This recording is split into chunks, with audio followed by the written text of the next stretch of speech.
About a year ago, actually more than a year ago, I bought this book called Happiness Is.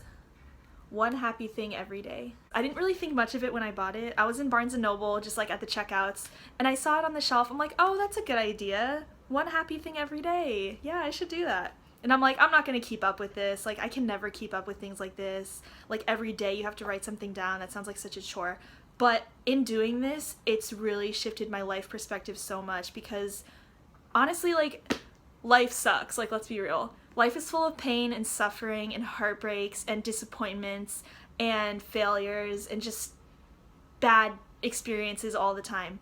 But when you think about, like, the little good things that happen to you in life, for example, like, let me just read something from here. Free drinks, courtesy of my dad's company happy hour. Delicious dinner. A beautiful day. The view from the top of the Freedom Tower. Naps when you are exhausted. Like the feeling you're so stressed out in life and finals and school and everything's piling on you and bills and rent. But when you just take a nap, it just feels so good when you really need it. That feeling. So it's like we can either focus on all of our problems or we can focus on the things that make us happy.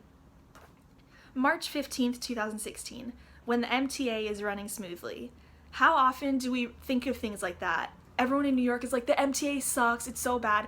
But how amazing is it when you go to the subway platform and your train is there right away and everything's perfect and you get to work on time and it's good. Like, no one thinks about these things. We only think of, oh, it's so bad, it's never coming, like the trains suck, the fare is increasing. It's like, we need to just shift our perspective and focus on these little good things that happen rather than always the bad. And usually a lot of these are like involving food, like Chick-fil-A, a new bottle of perfume,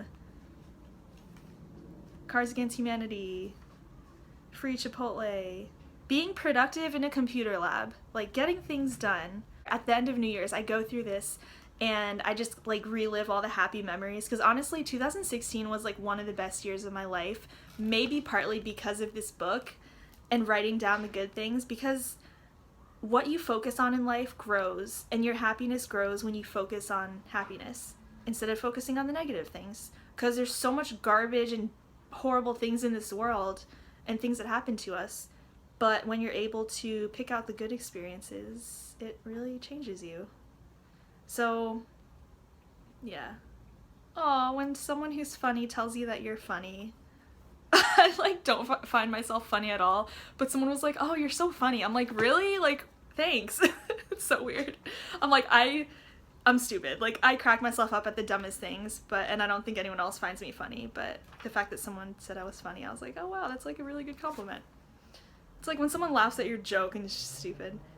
Ah, beautiful day. Brunch and a walk through Central Park. I actually did that the other day, but not beautiful weather.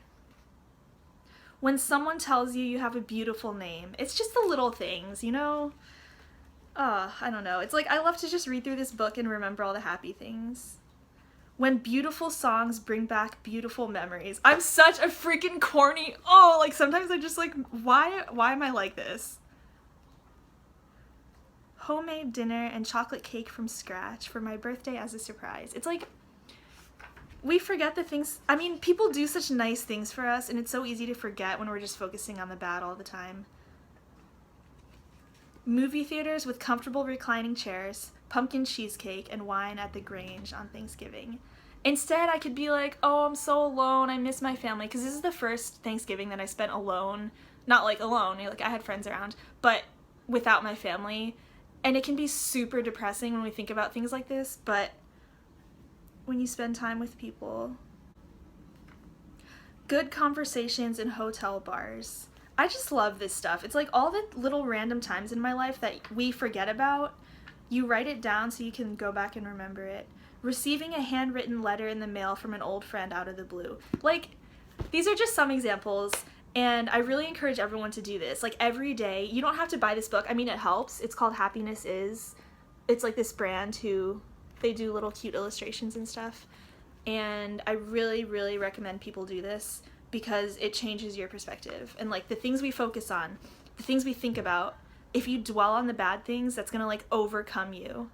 and if you dwell about the good things, some days I'm having such a bad day and I stare at this stupid journal. I'm like, nothing was happy today. And I just have to like stare at it and think. I'm like, okay, like someone held the door for me today. That was such a nice thing. Or like someone smiled at me, or the person was nice in the store. Something little like that. Just like, even if it's the littlest thing, write it down. So, garlic bread. Like that was one of my happy things for the day. Garlic bread. It's like, sometimes it's, oh my gosh. Michelle Obama speaking at your college commencement. That was like one of the greatest experiences of the year. Like 2016, that was one of the highlights, is like graduation. And then the whole road trip I went on, so every day I was writing down like where I was that day or like what I was doing. Oh, a good book I read called Mercy in the City. And okay, so I'm gonna read this passage that I wrote in the front of this. This is called, I was reading a book called The Happiness Project by Gretchen Rubin. And she says, keeping happy memories vivid. Studies show that recalling happy times helps boost happiness in the present. When people reminisce, they focus on positive memories, with the result that recalling the past amplifies the positive and minimizes the negative. However, because people